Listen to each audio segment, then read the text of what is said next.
вақти санҷиш бо хонандагони синфҳои 10 ва 11 дар алоҳидагӣ суҳбатҳои гузаронда оиди камбудӣ ва норасоигиҳои ҷойдошта дастуру супоришҳои мушаххас дода шудаанд.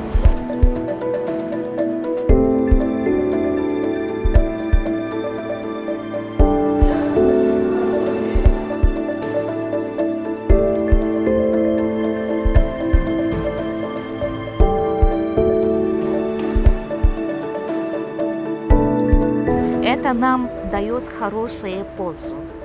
Вот каждый ученик уже чувствует ответственности за свое поведение. А нам стало очень легче объяснять, работать с учеником.